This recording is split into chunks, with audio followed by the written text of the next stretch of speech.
David Carter adjusted his tie as he stepped into the cool air of Westbridge Bank in New Orleans, Louisiana.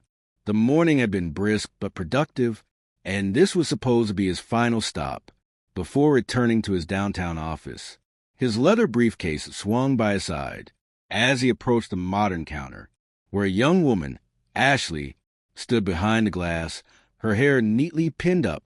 "Good morning," David greeted, his voice calm and approachable. He slid a crisp check and a bundle of bills through the slot.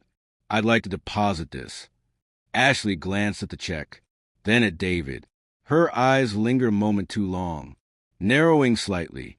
"This line is for business clients only," she said, gesturing toward another line crowded with customers. "I'm in the right place," David replied, his smile steady. "This is a business account deposit." Her lips pressed into a flat line. "I'll need to see some identification," she said sharply. David hesitated, not because he minded, but because of the tone, cold, almost accusatory. He pulled out his wallet and passed her his driver's license. Ashley studied it, her expression shifting to one of skepticism. "This your ID?" she asked, flipping it over like it might be fake. David raised an eyebrow. "Yes. Why?" Without answering, Ashley set the ID aside and stared at the check. "And where exactly did you get this?" She held it up like it was a counterfeit bill. David's calm demeanor began to wear. "I wrote it," he said, his voice firmer now. "It's for my company, Stratus Equity." Ashley scoffed. "And what do you do there?" "I'm the CO," David said flatly, his patience thinning. Ashley gave a faint, disbelieving smirk. She leaned over and pressed a button. "Security, I may need some backup," she said into the intercom, as if handling a threat instead of a customer. "Is there an issue?" David asked, his tone now edged but controlled. Ashley folded her arms. "I'm just doing my job. This check doesn't look right, and your story doesn't line up. Do you have another form of ID? A passport, maybe?" David looked at her, incredulous. Who brings a passport to bank? Her lips curled. "I do when I travel," she said smugly. Just then, a tall security guard stepped out from a side door, his posture rigid, eyes scanning the room. The tension in the air thickened, and David felt the weight of curious glances from nearby customers. "Is there a problem, Ashley?" the guard asked. "Yes," she said, motioning toward David. "I suspect this may be fraud." He presented a check and ID that don't match up. His story isn't convincing. David turned to the guard. "There's no fraud here. I'm depositing a legitimate check from my company account." The guard looked between them, uncertain. "Should I call the police?" he asked. "Not yet," Ashley replied. "Let's verify the check first. It's from a company called Stratus Equity. Apparently, he's the CEO." David took a slow breath, her words slicing deeper than they should. "You could save us all some time by calling the number on the check. They'll confirm it." Ashley ignored him and pulled a second monitor closer, typing in the check details. "Do you even have another form of ID? A business card? Anything to back up your claim?"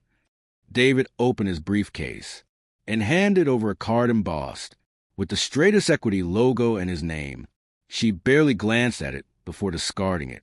"You know, we have safeguards to stop people from scamming us," Ashley said sharply. "You'd be surprised how many try to pass off fake checks. You didn't think this through very well." David's jaw tensed, but he stayed rooted. "Is this how you treat all your clients? Or just the ones who look like me?" he asked, his voice slicing through the air. Ashley paused, her face briefly unsure, before hardening again. "I'm just doing my job," she said stiffly. "You're the one acting suspicious." The security guard shifted. "Why don't we let her verify the check?" he said, trying to defuse the tension. David nodded. "Fine. Go ahead. Verify it." Ashley resumed typing, then picked up the phone. Her tone was brisk and official. "Yes, this is Ashley from Westbridge Bank. I'm calling to verify a $20,000 check from Stratus Equity. May I speak with someone authorized?" David stood silently, arms crossed, while the room grew quieter, customers pretending not to stare.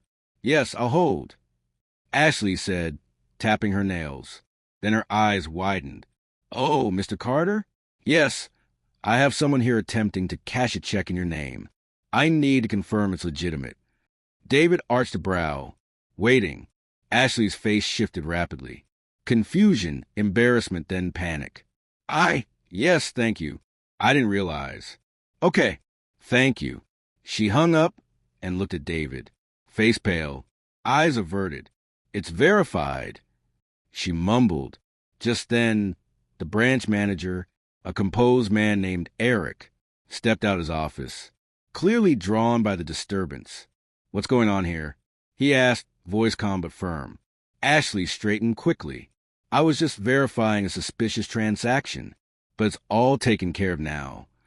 David stepped forward.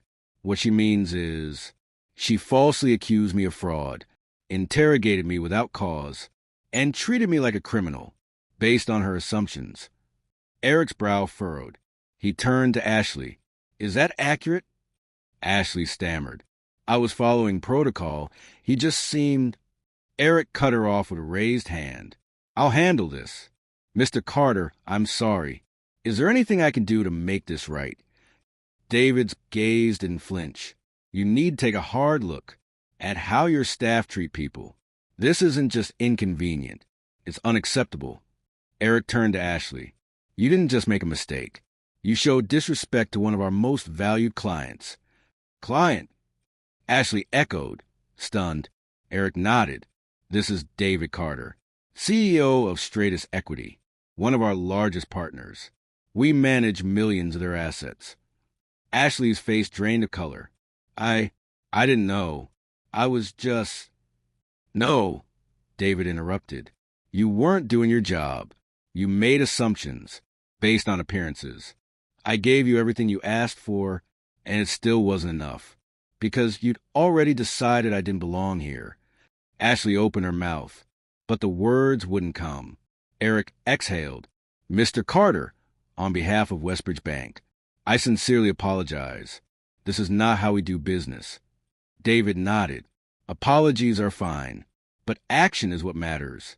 What will you do to prevent this from happening again?" Eric turned to Ashley. "Effective immediately. You're terminated." Her eyes widened. "Fired? You can't." "I can, and I am. Clear out your desk by the end of the day." Ashley looked desperately at David, but his face showed no pity. The guard stepped in. "I'll escort her," he said calmly. As Ashley walked away, David turned to Eric. "I appreciate your response, but you still got a deeper issue. This isn't about one person. It's about the culture that lets this happen." Eric nodded. "You're right. We'll review our training and policies immediately. You have my word." He motioned toward his office. "Please, let me personally complete your deposit." David glanced around, noting the eyes watching him, not with hostility now, but with something else. He followed Eric into the office. Once the deposit was completed, Eric leaned forward. "Mr. Carter, I'm truly sorry. This should never have happened." David replied evenly. "Apologies matter, but they're not the solution. The real change comes from education, from building a culture of respect." Eric nodded. "We'll take action. That's a promise." David stood, slipped his receipt into his briefcase, and paused at the door. "And one more thing. Teach your staff what respect looks like. It'll go further than just firing someone." "Understood," Eric said, his voice sincere. David stepped into the lobby. The room was quieter now, more thoughtful. "Don't judge people by appearances," he said loud enough for all to hear. "You could be looking at the person who changes your life." He gave a small nod and walked out into the sun. Outside, he paused, inhaling the fresh air. His earlier frustration had morphed into something steadier, a resolve to break down walls, not just for himself, but for everyone who'd ever been doubted. Inside, Eric called an all-staff meeting. Ashley's empty seat would serve as a lasting reminder of the change that was long overdue. not just in Westbridge Bank, but in every institution where judgment still came before understanding.